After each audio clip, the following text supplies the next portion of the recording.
Okay, welcome everyone. Today we've got something really interesting for you. We're going to do a deep dive on an Amazon whistleblower that was actually fired. We'll go straight into the court document. Will give us a very close look at the case that she's presenting, and it's got a lot of great stuff in here from an employee's point of view to learn how companies actually operate, especially in this environment that's hyper competitive in the age of AI. Those of us who have been in the tech industry for some time, that Amazon is a pretty tough competitor. Some would say ruthless. You got to have sharp elbows to work at Amazon. So this will give us good insight into how things can be, at least in some areas of Amazon. Here we have a case that's been filed by Vivian Gidari.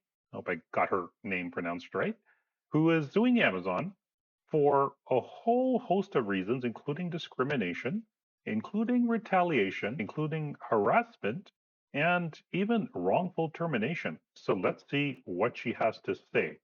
Well, the first part is the introduction, and it talks about how Amazon has essentially been late to the game with AI. They were very afraid when ChatGPT came on the scene. They realized they were falling behind, and they've even invested a lot of money, 4 billion, in another startup called Anthropic. So this sets the stage that Amazon knew they were behind in AI. They were doing whatever they could to get ahead in the AI race. One of the complaints is that even legally protected leaves of absence were discouraged. This is something that absolutely happens. In fact, this happened in my case. When I was working at a company previously, I told my management that I intended to take parental leave. We were allowed, technically, several months' leave. But as soon as I said that I'd be taking the leave, I got a lot of negative feedback. Now, the thing is, nobody will ever tell you that you can't take the leave, but they will sort of imply that, oh, well, you're so lucky. I never had this leave when I was in your situation, or yeah, we got a lot of things to do. So the net of it is, look, they know that people taking parental leave is not really a good thing for them.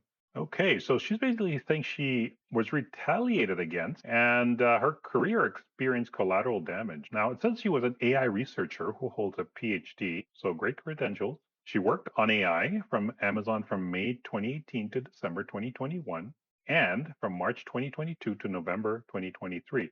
So she actually had two stints at Amazon. She was a highly sought after manager and researcher during her first tenure, so it looks like she did really well. And given that they hired her back again, it seems to line up with what she's saying. Contributed well to its AI efforts, and Amazon made promises of her leading a science focused team with a strong future growth trajectory. During her second tour duty, she thrived upon her return to Amazon. She was given increasingly more important projects, and she was even given a team assigned under her supervision. So I think these are all easily provable facts. She returned to Amazon. She was doing really well.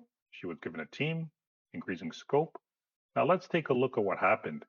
This immediately changed when she shared she was pregnant and would take maternity leave.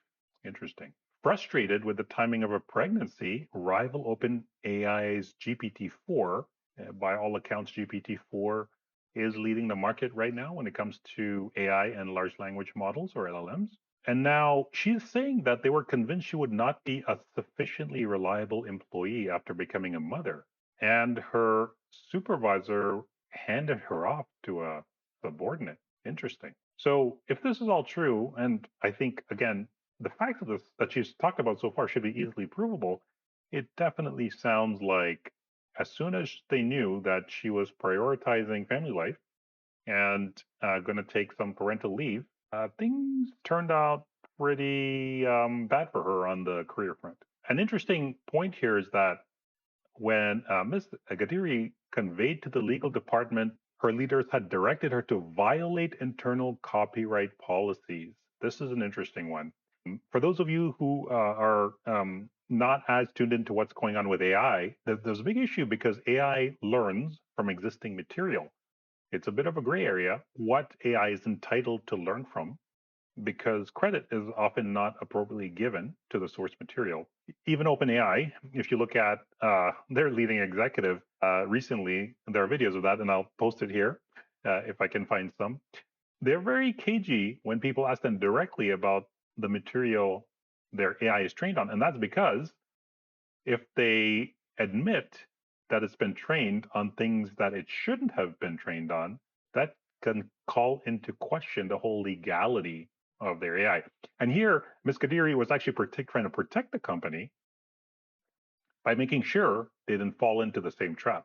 She even says that her concern was proven reasonable when the Times sued OpenAI, Microsoft, and OpenAI's affiliate corporations for copyright infringement. So, yes, it's a valid concern. As an employee, it looks like she did the right thing by raising that to the legal department. But here's the catch. She also complained to human resources about her maternity leave. Now, what can we learn from all of this? Now, from my experience, going to HR and even legal, while the company often talks about it as something you should do if you have a concern, is often not the correct thing to do for most employees. And why is that? Well, if you think about it, HR and legal, they don't work for you. They work for the company. That's the bottom line. They are there to protect the company and minimize risk for the company.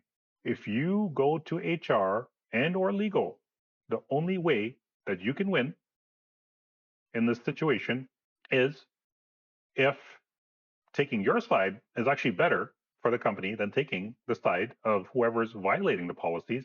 And if that's your management, especially the more senior leader, chances are, unless it's very, very, very obvious and very, very easily provable that whoever you're complaining about or the situation you're claiming about are a huge issue for the company. That means, typically some kind of scandal, some kind of fraud that's easily provable. You as an employee are going to suffer and most likely get pushed out of the company. So if you're going to go to HR or if you're going to go to legal, you should only do so if you are okay ultimately with leaving the company and potentially suing the company. Okay, so less than a week after Ms. Kaderi made these protected complaints, she was stripped of her job, and her team members were reassigned to other supervisors. She complained, and her reassignment was retaliate. That her reassignment was retaliatory. Let's see. Human resources conducted a cursory investigation. So this is often what happens. And again, human resources works for the company. They don't work for you. So you make a complaint. Most likely, they will do some kind of checkbox investigation. But unless they find something uh, glaringly obvious that puts the company at huge risk, they're not gonna find they're not gonna find anything that'll be good for you. Let's just leave it at that. She even talks about how when things changed, her direct supervisor now started talking about how she should spend time with her daughter and just enjoy being a new mother. So these are all, signs that that her new manager was giving that she shouldn't look forward to the same career trajectory they had promised her before. Now, Ms. Kadiri took her job protected baby bonding leave under CFRA. So this is protected under law from May 15th, 2023 to August 2nd, 2023. Now, it's interesting that when she returned, she was placed on a performance improvement plan called Focus. So, for those of you who might not be familiar with this, companies and Amazon in particular puts employees on a plan. It's called a performance improvement plan or focus plan. And during this plan, employees must agree to meet certain performance requirements. Basically, it's a notification that they're not improving and they need to improve before they're pushed out. Many times this is done to just push people out because managers or others want a reduction in headcount, or they just don't feel that they can get along with the employee. And so this is one way they push people out the door. So she was placed on a formal performance improvement plan. It's called a pivot plan. And this way, management can claim she was not terminated for any particular reason, but they can make the claim that she was actually terminated for performance. Now, many times this is just a checkbox thing. And I've been in situations where I've actually talked to managers who've told me this, where they put employees essentially on the plan. There's no way anyone could ever meet the objectives of the plan. So essentially, the employees put on a supposed performance improvement plan just so they can fail, and so the company has itself covered. Okay, so she reached out to human resources again to raise concerns. I'm not surprised because that's what companies say you should do. Again, my view, unless you're going to go to court or fight things legally eventually, or are prepared to leave a company, it doesn't really help you much going to HR. In this case, she did end up filing a lawsuit, so perhaps she was thinking along those lines anyway. But for most people, most employees, unless you're prepared to leave the company, unless you're prepared to file a lawsuit, my suggestion in most circumstances is that you should not go to HR or go to legal. And then finally, on November 17th, let's see, while Ms. Kaderi's discrimination complaint was pending, she was fired. So this is typically what happens for a long time. The people in power and control, they rally around each other, protect themselves, and they get rid of the troublemaking employees. And this is interesting. It talks about how one other member of Ms. Kaderi's prior team who had taken leave was also terminated. So it looks like she's not the only one. Okay, so we'll skip over some of this that talks about who the people are. I don't think who the people are especially relevant. Okay, now let's take a look at some of the facts in this case. So Vivian Gaderi is a German-born scientist. She holds a PhD in electrical engineering, so it looks like she's well qualified. She even has a postdoctoral fellowship, so even more academic background than just a PhD. And very often in AI, especially because it's highly theoretical, advanced degrees actually do matter, at least in industry, it's seen that way. Now, here's interesting. Her previous reviews included feedback commending her for showing a great deal of ownership, bias for action, and attention to detail. Wow. Excellent communication skills and ability to synthesize complex data requirements and result in tangible action items. And for being a constructive bridge builder between teams, even when touching on potentially contentious topics. What I like here is that they've put this in quotes, so they know they have the receipts. They saved her previous performance reviews. And it's going to be very important in the court case because she's actually going to try to show that, hey, look, for a long time, everybody was saying she's doing a great job. Some things happened that Amazon didn't like that were legally protected. And all of a sudden, everything changed as far as her performance reviews. Now, something else I'll point out here is that you have to remember that performance reviews are subjective to a large degree. Companies have all kinds of systems, all kinds of methods to try to quantify performance. But the reality is, in a knowledge based work environment, it's actually not super easy. Even if you're an engineer, you're coding, you can pull up metrics such as lines of code, bugs fixed, how many deliveries you've done on time, all of that. But there's also another dimension that's very hard to quantify, and that's teamwork, leadership, working well with others.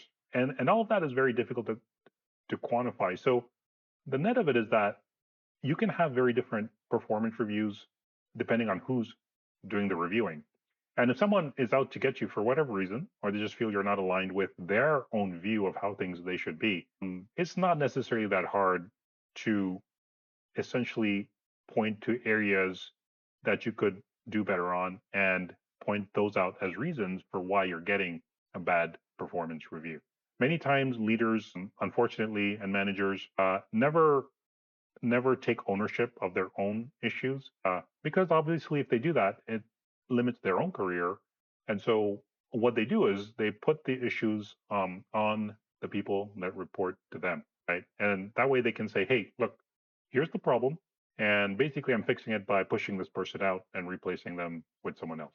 Okay, so she's shown that previously she got a lot of great positive review, and then, when she left, she voluntarily left Amazon to join a startup. That's interesting.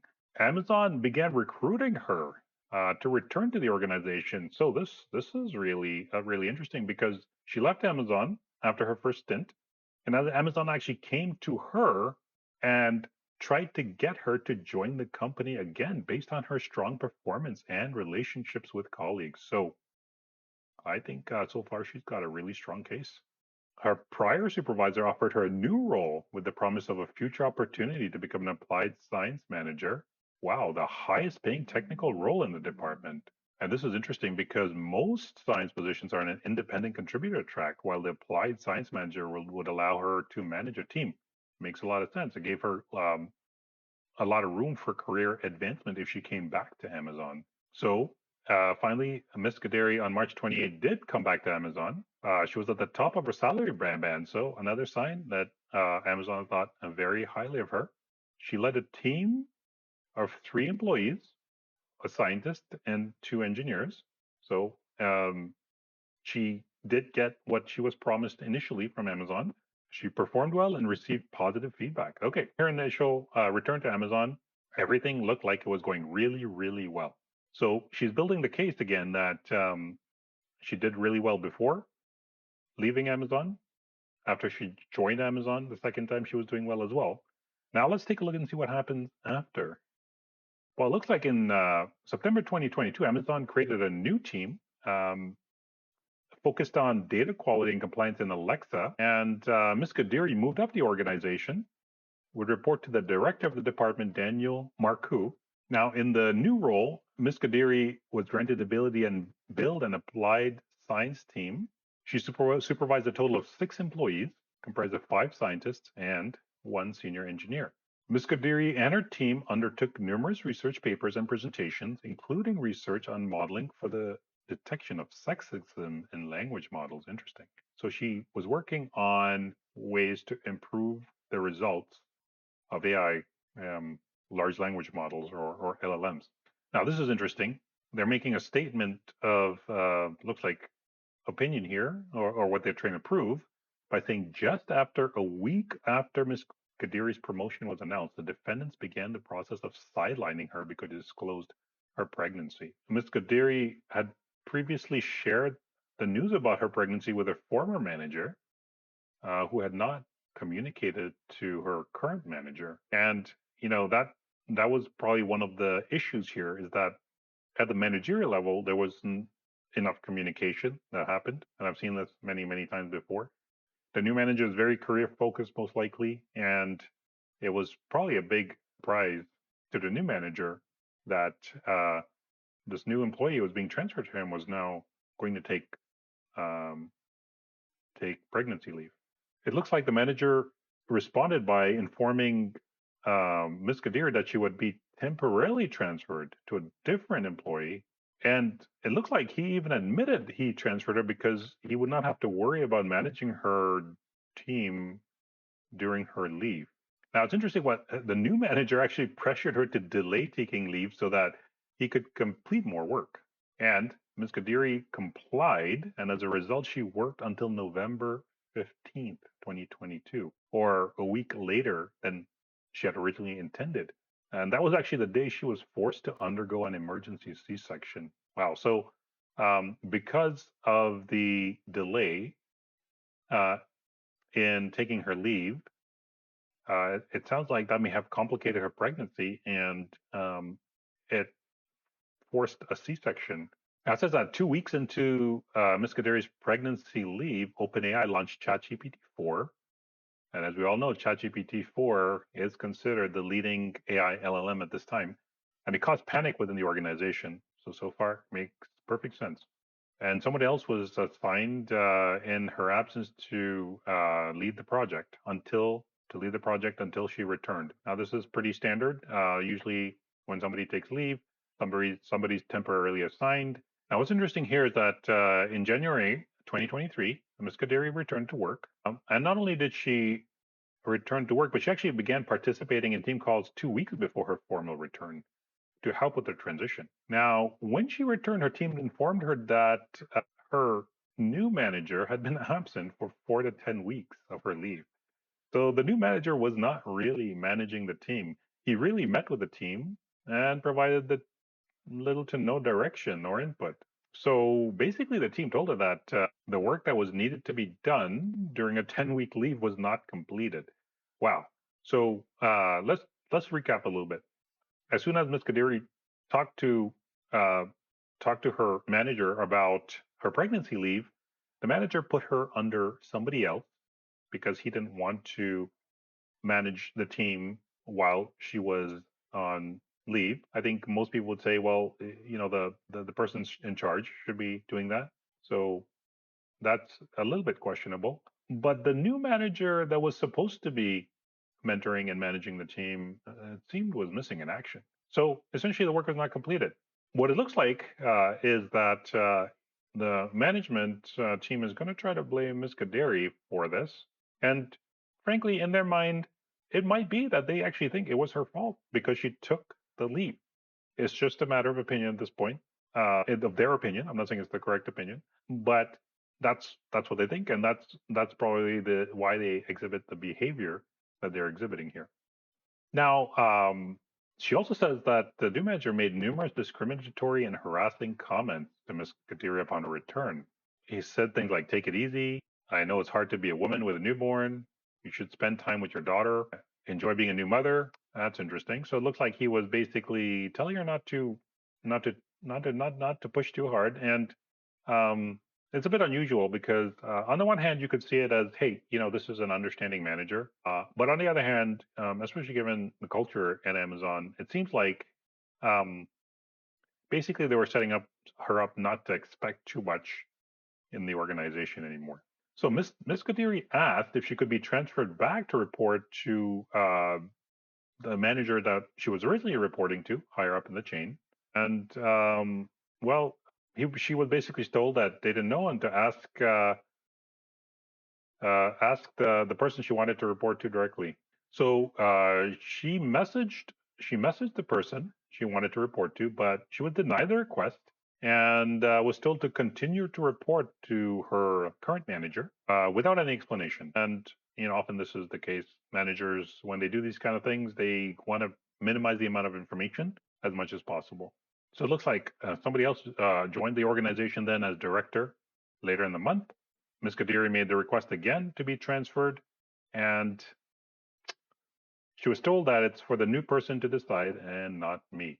And the short story is that she never was put in her prior place in the reporting structure. So essentially, for all intents and purposes, she was handed off to somebody else. You could view it as a demotion because she was essentially what people call layered, which means you're reporting to somebody lower in the organization. Okay, now it says that by March 2023, Ms. Kaderi's ratings from her direct reports were within the top 5% of leaders at Amazon.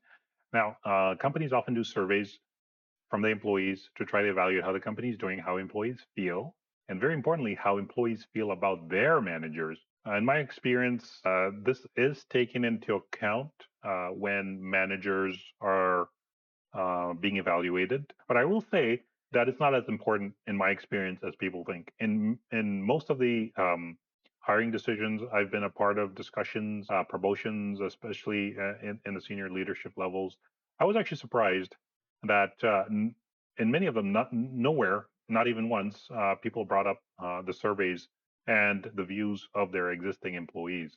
This is mostly, in my experience, seen as more of a risk mitigation issue. So you don't want somebody who's going to decimate a team and cause a lot of people to leave. Now, Ms. Kaderi's direct reports identified earning trust as a strength of hers. So she had a lot of great input from her direct reports. She does a great job of earning trust through listening, following up, and taking action. That's interesting because her manager at the time identified her. This is her new manager, not her initial manager.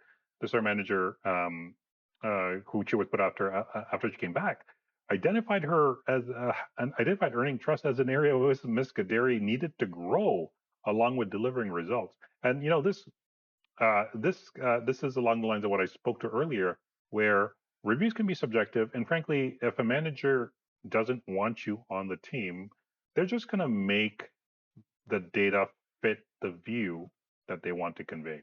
Now, this is a complicated story because not only was there a leave issue, a protected leave issue to her pregnancy, there's also a copyright issue. So let's take a look at the complaints around this. Ms. Kadiri inherited a project relating to the defendant's large language model. She was in charge of flagging violations of Amazon's internal copyright policies and escalating them to the legal department. The leaders met with Ms. Kadiri to understand why they were not meeting goals on the project relating to search quality. And Ms. Kadiri outlined the challenges because of the internal copyright related policies, which she had fully complied with. And she had met with a legal representative from the legal department to explain her concerns and the tension they posed with the direction she had received. So she's basically saying that her leadership advised her to violate the direction from legal. Now, I'm not surprised by this because the reality is, as I mentioned earlier, there are things are pretty murky in the AI space, especially what you're entitled to use, how you're entitled to use it, and basically there's this tension, and so legal is seen as a big ball and chain to getting things done. And they say basically everyone else is doing it. As I mentioned, you can look at the latest news that was surprised everybody that OpenAI, for example, was using training data from YouTube. At least that's the allegation, and they haven't clarified yet, to my knowledge, whether they're actually doing that or not. What Ms. Gadiri is actually doing is she's trying to do her best to follow the policies and procedures that legal has outlined.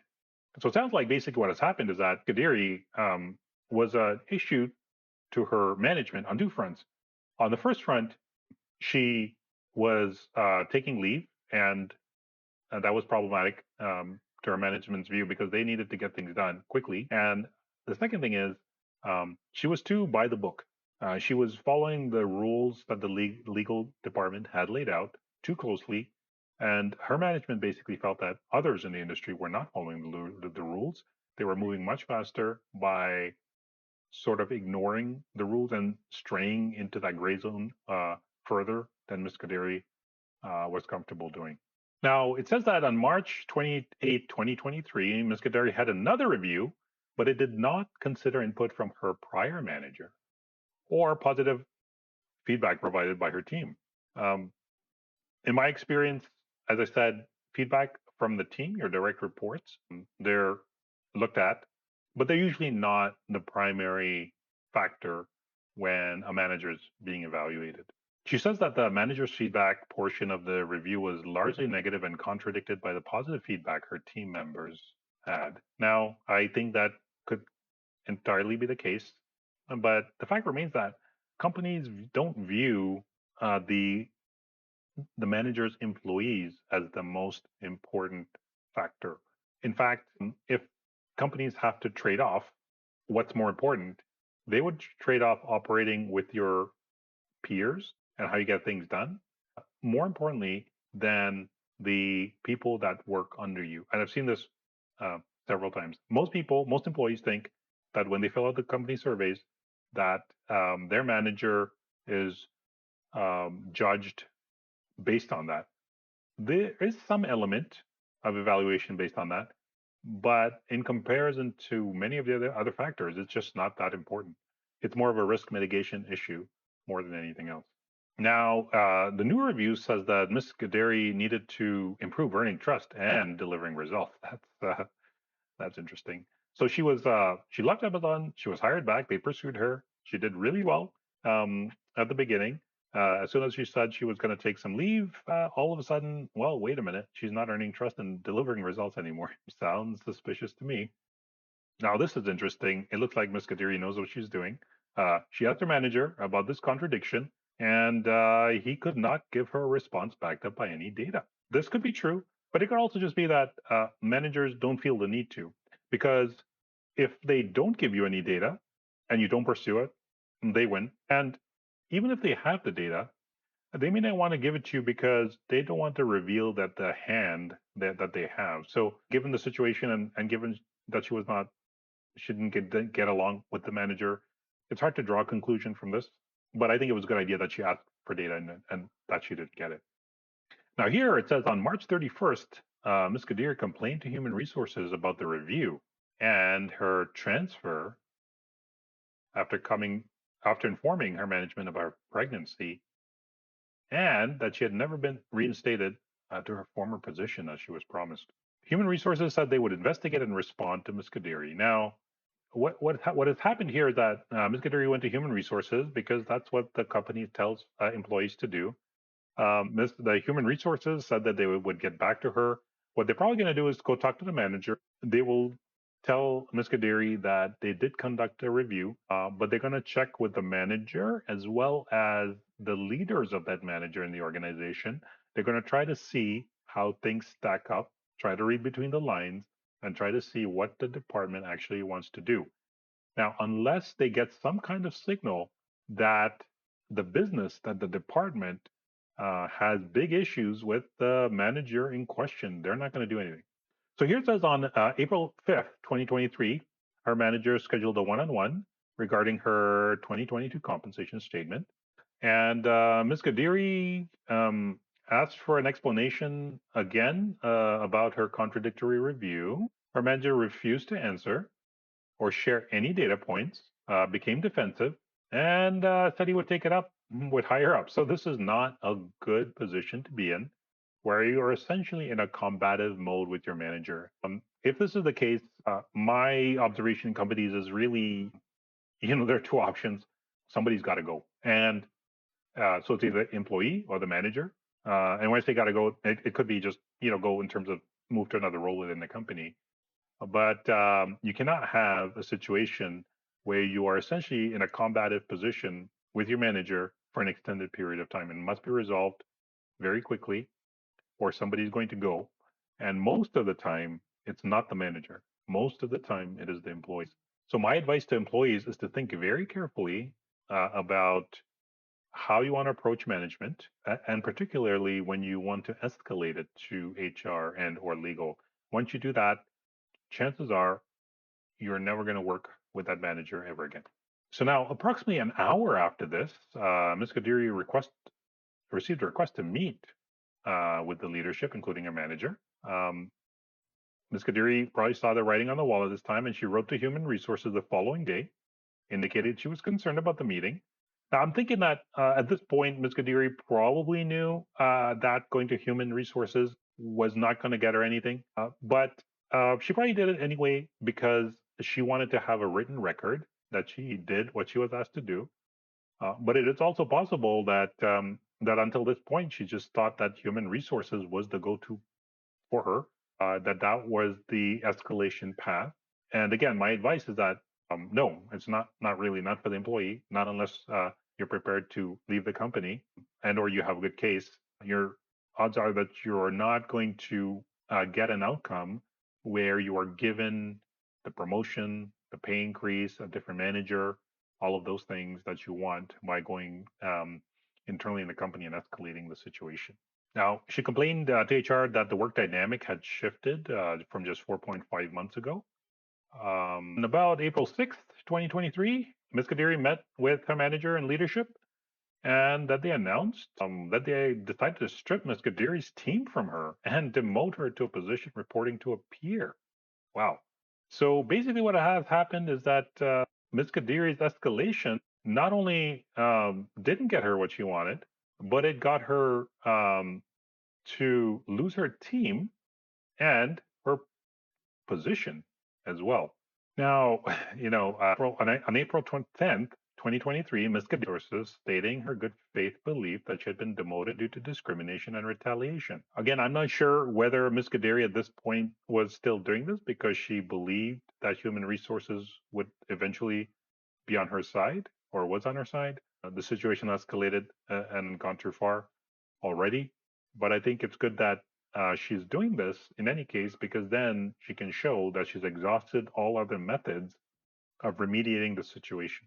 On April 21, 2023, Ms. Kadiri reiterated her complaint in a meeting with Human Resources. Now it says that around May 2023, Ms. Kadiri took the remainder of her protected baby bonding leave. So at this point, she was just tired of being at work. She had to make some leftover leave that she was entitled to, and she took it.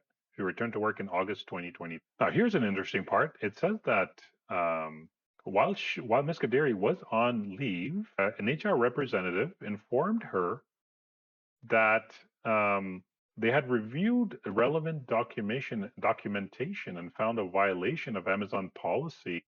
And this was regarding a comment that the leadership made about Ms. Kadiri being German and not having feelings.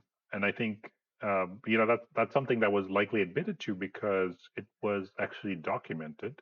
But they actually said that they did not find evidence of pregnancy discrimination or retaliation. So it sounds like, well, they're kind of admitting to something minor, which is interesting, but not the major complaints that she has.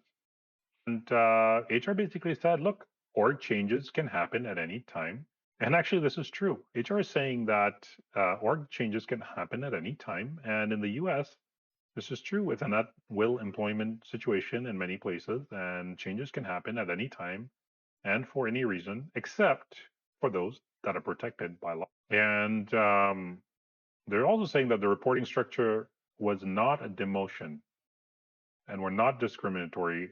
Essentially, they're making the point that, well, yes, you are layered, but it's not a demotion because I think this means that they didn't change her title or her compensation. You could argue that, in my view, if you are layered, while it might not be an official, it's not always the case, but it's often the case that it's a demotion in a practical sense. And the reason it's a demotion in a practical sense is because what happens is you are not usually invited to key decision making meetings and conversations anymore. When people have meetings, they typically want to keep it, they'll say small. You probably heard this. And the reason for that is they want to control the narrative um, in the company. They often want fewer people exposed to important decisions because it's hard to communicate information to a lot of people. There are a lot of different opinions. And the people in charge, the people in control and power, typically want fewer people that they can trust in those important meetings. And so if you are layered, which means you're lower in the chain, instead of you being at the table and being able to listen to the meeting and being able to see the body language uh, and to be able to get the real information, you're going to get a distilled set of information, third party information from somebody who's telling you things in a way that basically has a lot of spin to communicate things to you for their maximum benefit. And so that's why I think, while being layered is not may not necessarily be a demotion on paper, it is effectively a demotion in terms of career progression. Now it says that Ms. Kadiri was on the Ramp Back program, which is a flexible program that allows returning parents 8 consecutive weeks of flexibility and partial work hours. So Amazon touts this as commitment to, and you can have the programs, but if your management doesn't support it, it doesn't necessarily mean much. So it says that Ms. Kaderi was now put on a focus plan after she returned from her leave again. And it's a secret performance improvement plan in which employees are not informed they are put into focus unless they explicitly ask. Okay, so this is interesting. She was on an improvement plan, but she wasn't even told about it. And Amazon diminished her role further, reducing her charter, removing the direct reports from her team. Now, when Ms. Kadiri returned to discuss her goals, she was effectively told that a promotion to science leader was off the table for the foreseeable future. So a lot has changed in terms of what's being communicated to her now in terms of a future promotion and career path. Now, this is interesting. Ms. Kadiri requested permission to switch teams on September 29, 2023, and only then they told her that she was on a focus plan and not allowed to transfer. So basically, what this means is that she didn't know she was on the focus plan. It's a secret plan. That essentially means she's not meeting expectations of her management. And so, because of that, she can't even transfer to another team. Then she was placed on an explicit performance improvement plan called a pivot plan on October 13, 2023. Now, with the pivot plan, you're given a choice, essentially, of either complying with the plan or resigning and releasing all claims against against Amazon in exchange for a small severance. So the pivot plan basically forces you to comply with the plan or resign and release all claims against Amazon in exchange for a small severance. Essentially, this means your management is just trying to force you out. And what they want you to do is to sign an agreement where they'll give you some amount of money in exchange for agreeing not to pursue any claims, so essentially not to sue them for any reason in the future.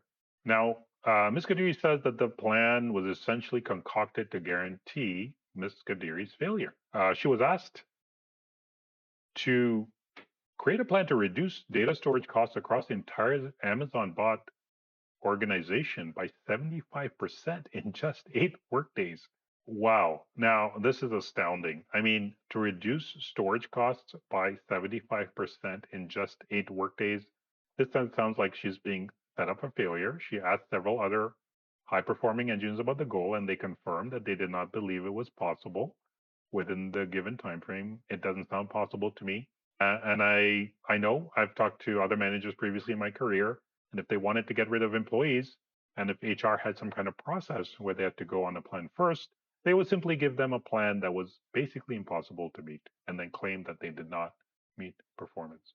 Now, this is interesting. When Ms. Kadiri asked for guidance on how to implement the plan within a given time frame, he provided no feedback and said that she should be able to do this with no help. Well, she's just being set up to fail. No question about it at this point. Now, Ms. Kadiri is still going to reach human resources, and human resources did not assist. And I'm not surprised at this point.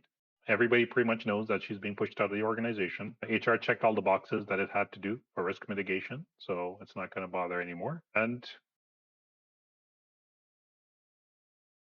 let's see what happens. On November 17, 2023, when Ms. Kadiri discrimination complaint was pending, Ms. Kadiri was fired. At least one other member who had taken leave was also terminated. Now, since she was subject to the performance improvement plan, she was ineligible for hire by any Amazon teams. Human Resources contact Ms. Kadiri to discuss their findings of pregnancy discrimination and retaliation. And surprise, surprise, Amazon absolved itself of misconduct, finding that no discrimination had occurred. Yeah. So let's see what happened. Here we have somebody who was doing really well at Amazon in a really hot topic area, AI. She left, worked for a startup. Amazon pursued her, and she came back based on those promises. Then, when she and initially she did really well, but then when she talked about going on leave due to pregnancy, everything changed. She was put under a new manager. She was essentially demoted by being layered. And then when she complained about those things, things got even worse when she went to HR. Now, on top of that, she also went to legal to talk about the issues that she had with copyright violations. And these are big no-nos because essentially her team at Amazon, her management team, just ended up seeing her as a troublemaker. They wanted to push her out, and they did so by essentially putting her first on a stealth performance improvement plan and then an official one. Now, this is, of course, all based on the claims in the lawsuit. We're only seeing one side here. I want to emphasize this. But from what I can tell, she has a very strong case, and I think she should be able to prove a lot of what she's talking about. And if Amazon has evidence to contrary, I'm sure they'll bring that out in court, and then we'll find out more about that. But so far, to me, it looks like if what she's saying is true, she has a very strong case, and we'll see what happens when this goes to trial. Now, one other important thing to note here is that when you look at this section here, it says exhaustion of administrative remedies. Basically, what has happened here is that companies have a clause in their employment contract that's usually called arbitration, and that forces you as an employee to give up the ability to sue the company in the case of any disagreement. This is very powerful for the company. Most people don't realize this, but it puts all the power in the hand of the companies, and you basically have no choice because when you sign your employment contract, there likely is an arbitration clause. I think that's what's happening here. I'm not a lawyer, but it looks like this is what's happening here. Because what she has done is that she has said she's met all the administration exhaustion requirements by obtaining a right to sue letter from the California Department of Fair Employment. So she's basically making a claim that she was terminated unfairly based on a law. So this is a protected case, which essentially allows her to sidestep the arbitration agreement that she signed and sue under the Fair Employment and Housing Act. And here we see in detail that it is unlawful for an employer because of the sex of any person to discharge the person from employment or to discriminate against the person in compensation or terms, and that includes pregnancy, childbirth, breastfeeding, and related medical conditions. Now, it says that Amazon discriminated because of her sex and her pregnancy by reassigning her to a lower level within the organizational structure and removing her direct reports. And then finally, by reassigning her to supervise a different team and terminating her. So essentially, now Ms. Kadiri is suing Amazon for lost earnings, benefits, out-of-pocket expenses, and she's talking about lost future earnings, benefits, and other damages as well.